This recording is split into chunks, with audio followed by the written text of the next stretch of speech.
Hello everyone and welcome to this podcast.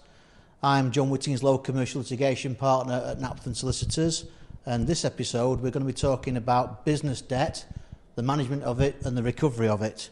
And I'm pleased to be able to say that I'm being joined by Tony Trainor from Mellors Catering Services Limited, and he's going to be talking firsthand about how they manage their debt and, if it goes wrong, how they recover it.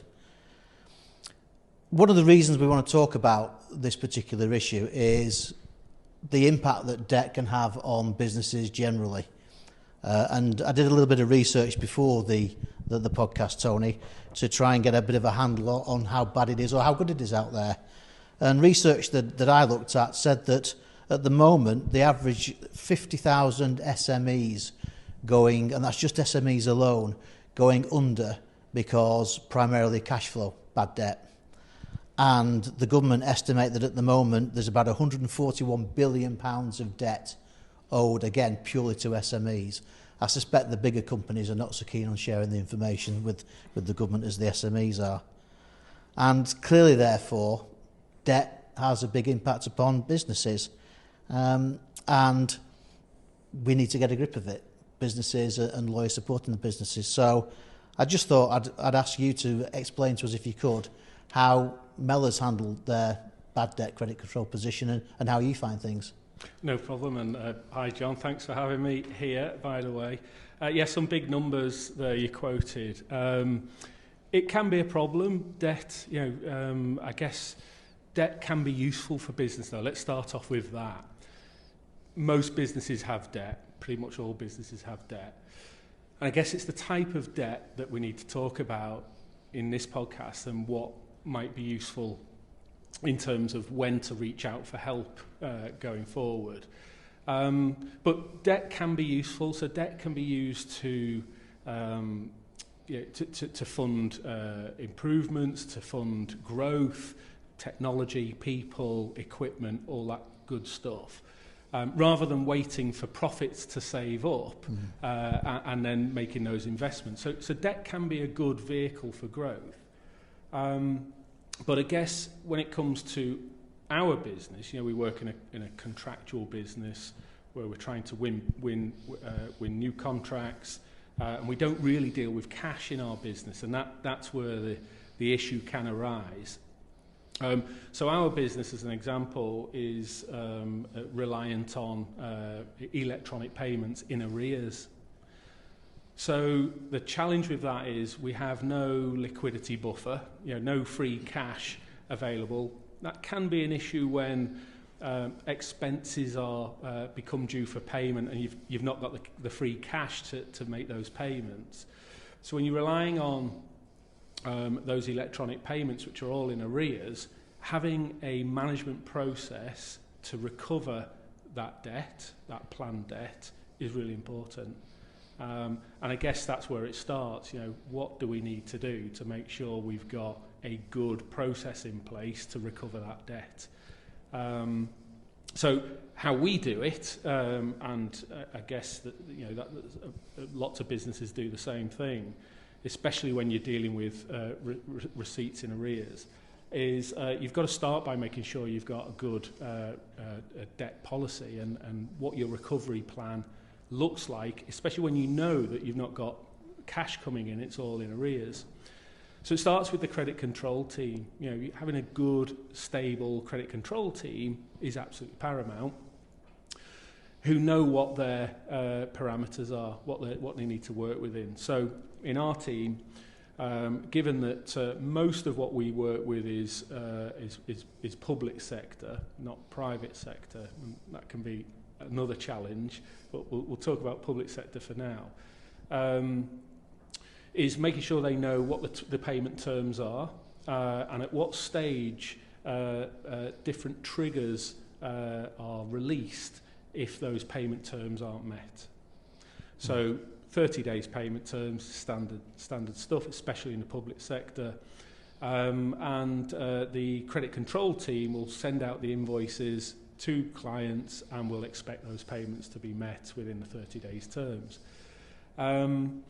If terms aren't met within 30 days, then there's a process that we can go through that's triggered beyond 30 days that will, politely remind our clients that these monies are due.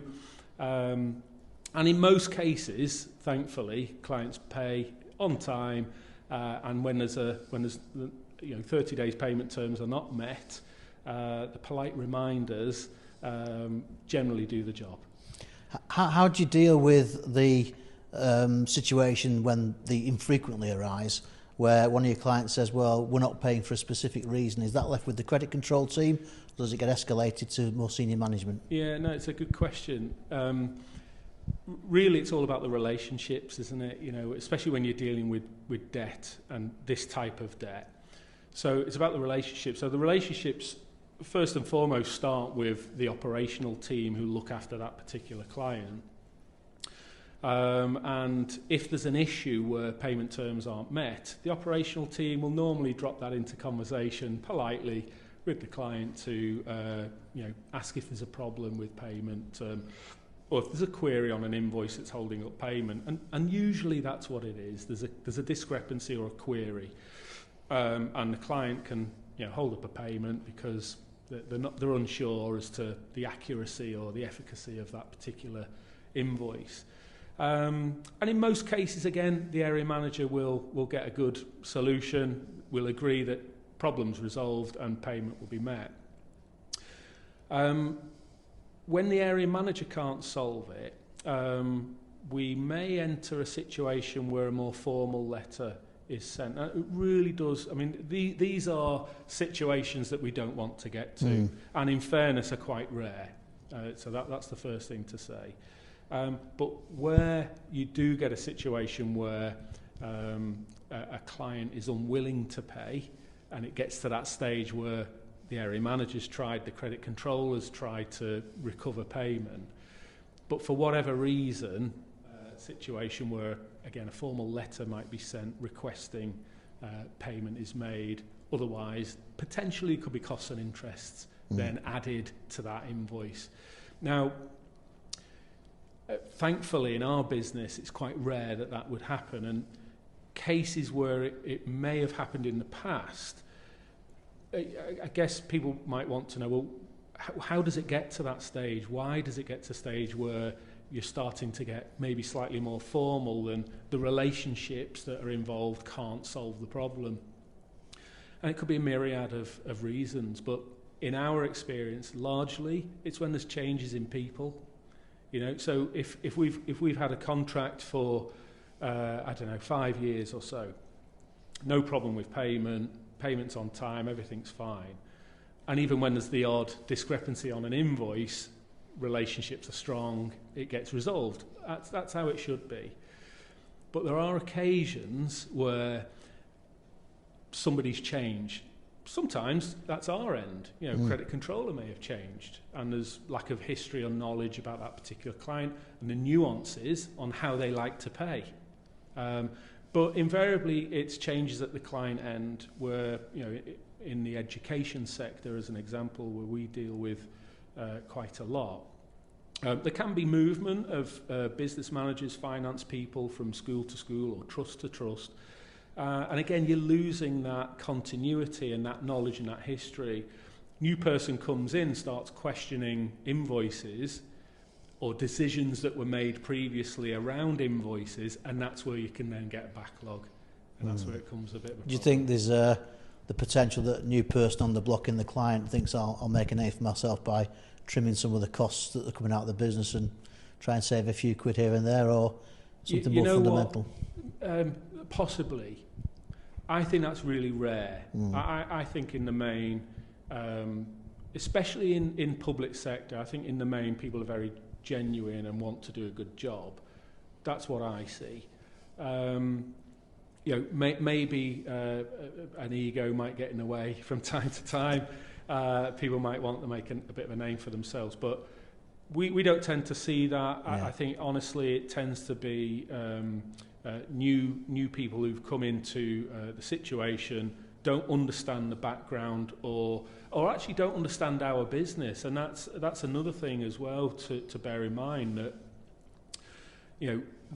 our business, the model that we operate in terms of catering, education, people don't always understand the business model.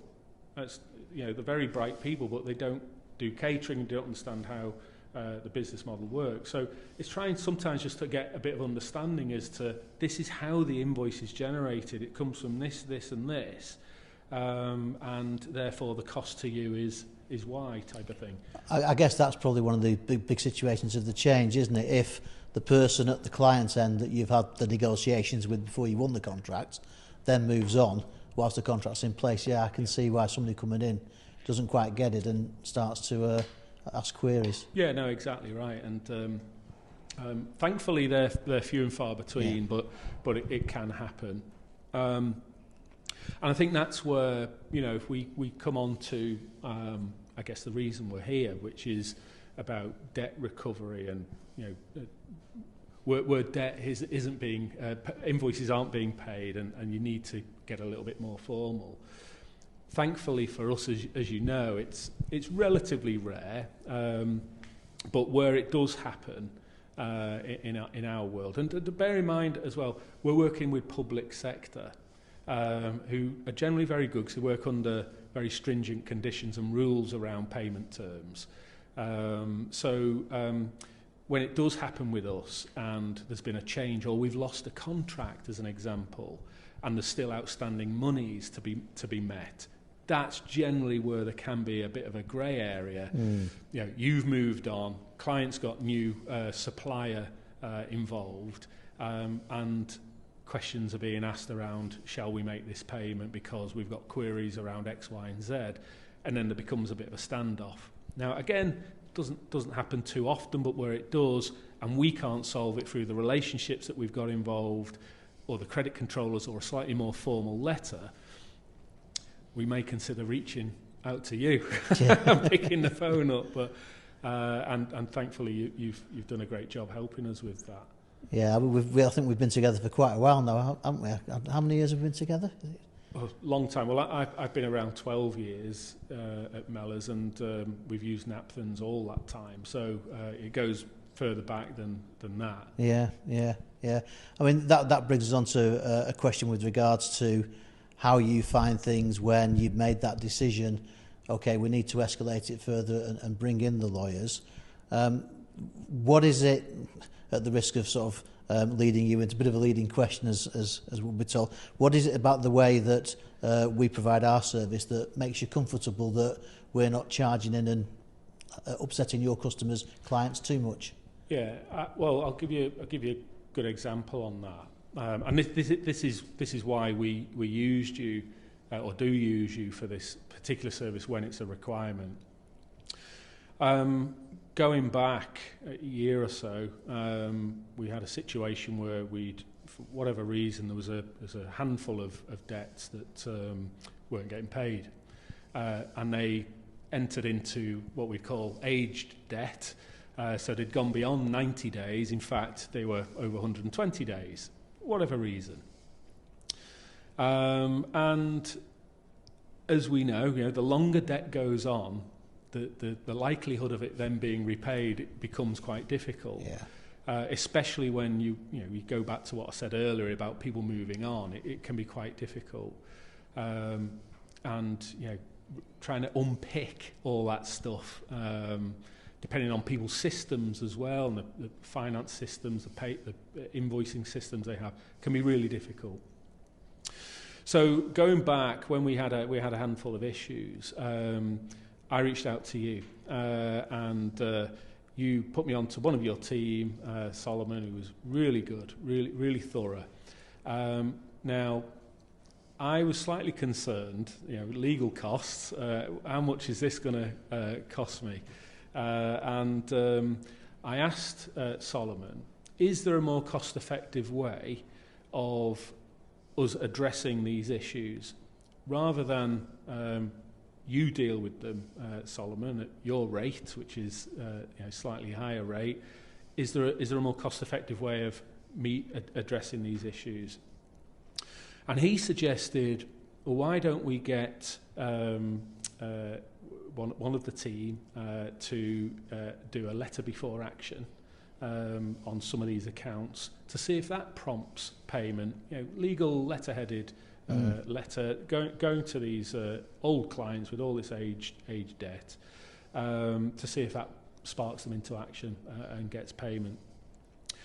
The great thing about that was it was just a letter, and there's little time used to put those letters together because I generated the detail, and your team put the letter together, sent the letter out, and I think we had about 60% success rate with those letter before actions or LBAs. In terms of getting the debts recovered. So unfortunately it took that stage for those those old contracts to pay up, but it's interesting the power of a legal We've still got letter we'll have on some people, and so for us that was great because we got the monies recovered as they should have been, because it was for services rendered that was all fair and square. And what we didn't have to do is go through lengthy and costly litigation processes to get those monies recovered. There's been a couple like that, as we know, but again, very rare situations. Yeah, there are few. I mean, the comments there bring two thoughts to my mind. First of all, the comment you made about the delay. I think it's accepted in far and wide that the longer you leave it to chase recovery of a debt, the harder it can be, particularly if, as you've mentioned, somebody at the client end has changed, isn't aware of the debt, and then the debt comes out of the blue. That can encourage them to dig their heels in a bit more, and rather than talk to you, just say, well, we're not paying it, I've never heard of this before, kind of thing. It can do, and it can put a strain on the operations as well. We could spend a disproportionate amount of time chasing old contracts that we no longer work with. Takes up all our time, the operations team or the central office team trying to chase for these payments when we could be doing other things and looking after our current clients and our current customers. So it does provide a strain, and again, that's where you've got to get the balance right in terms of how much time do we as an organisation want to spend on chasing this debt. Have we got the strength, the depth, the knowledge, the history and the backup paperwork, if you like, to make that recovery, versus, if we've exhausted all of our internal processes, can we go to a legal partner and get some assistance to get that money recovered? Again, depending on the value as well. The second point that sprung to mind was you talked about contracts that you're no longer working with and how sometimes they can be the ones that create the problem when there's some overdue accounts. Do Mellors have a policy of not working with contracts that have finished and then when they want to come back on, if you've had a bit of history with them, or do you give them a second chance? We're the supplier, so it's whether they give us a second chance, really. So, of course, we'll work with everyone again, unless something goes horribly wrong and we don't want to work there. But again, I think I could count on half of one hand the amount of circumstances that's been the case. But when we lose a contract, we'll always want to. And it's quite a cyclical business, ours. So contracts invariably last for 3 to 5 years in length. Our average length of contract is about 10 years, actually. So we do pretty well from a retention perspective. But we will lose contracts. It's part of contractual life. But we'll always want to rekindle that, that contractual relationship at some point in the future. And it does happen, and it has happened. So in our world, we want to leave with our, with good integrity, with our heads held high, with a good reputation. So the last thing we want to do is get to a situation where we're sending legal letters to clients asking to recover debt. But, it has happened, unfortunately, and where that has happened, we've ended up getting that debt recovered. Yeah. Have you got an idea of how much debt you actually physically write off? It sounds like it's going to be a low number. It is a low number. We don't actually write debt off in normal practice. We sometimes, in the last couple of years, reference I made earlier, had a situation where there was some age debt with old contracts that weren't willing to pay. So we did put a provision on our balance sheet, but actually we ended up performing much better than that provision because of the support you gave us and the work that we did internally to recover that debt. So, but in normal circumstances, we wouldn't really put a provision in, John, for debt. I understand. Well, Tony, thanks for spending your time in coming to talk to us. I think one little takeaway for me is your opening comment: debt can be good, and we need to distinguish between debt that the business deliberately introduces into the business to help fund growth and so on and so forth and development, and then the bad debt that we've been focusing upon, where it's customers and clients who just aren't paying you. And thankfully for you, Mellors, with its strong reputation, doesn't have so many of them. And thankfully for me, no, actually, no, not thankfully for me, you need to do it more. But we'll have a talk about that. Yeah, I wish we had some more debt to give you, John. No, you but don't. Sadly, No, you don't. That's Don't not lie. the case. Yeah. Thank you very much, Tony, for your time. You're welcome.